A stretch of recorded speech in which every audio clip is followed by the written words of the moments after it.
Please don't scroll. Not all eyes are on Rafah. Rather, all the missiles are on Rafah. All the bombing in Rafah. All the murders in Rafah. The smell of death is everywhere in Rafah. Please help my family to be safe.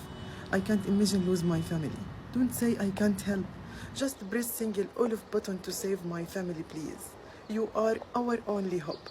Thank you.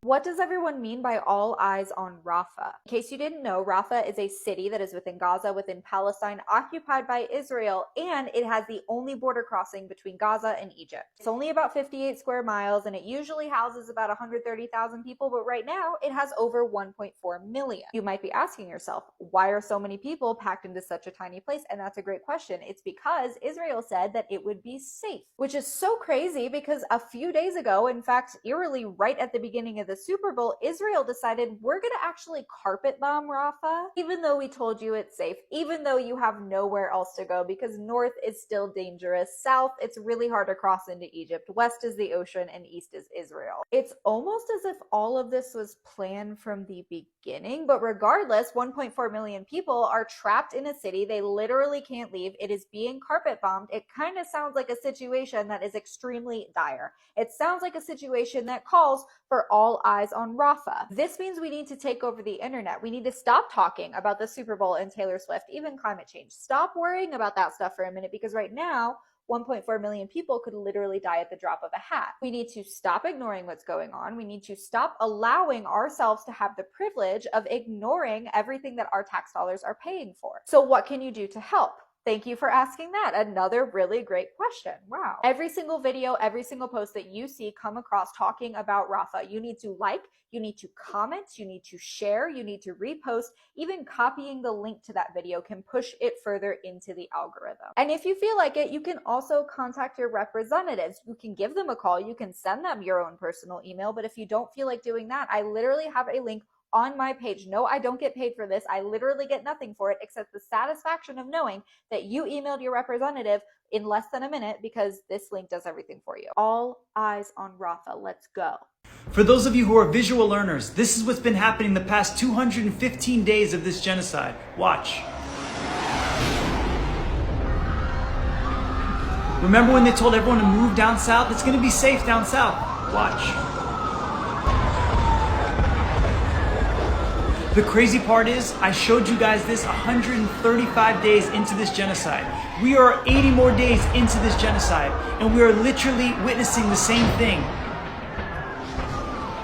Close to 40,000 innocent people have been murdered. Tens of thousands are still under the rubble. And now everyone's here, down in the south, in Rafah, and they're bombing Rafah. There are over 1.5 million innocent Palestinians that have been displaced in the south of Gaza, in Rafah, right here. Over 600,000 of them are children. The aid, the food, the waters, all in that area. And now Israel's indiscriminately bombing this area. Now, mind you, all of these people are living under tents. They're indiscriminately bombing this area, dropping leaflets from the sky telling them it is no longer safe to be there. They have to leave. Where are they supposed to go? Literally, where are they supposed to go? There is nowhere else for them to go. How can you look at this visual demonstration and not call this a genocide, not call this an ethnic cleansing, not call for a ceasefire? So we need you now more than ever to keep posting, keep sharing, and do not stop talking about Palestine. Please do not look away from this image or this video and pretend that this is not happening, because this is actually happening right now in Rafah, where Israel have just dropped 2,000-pound bombs on refugees in tents who are escaping and fleeing from war.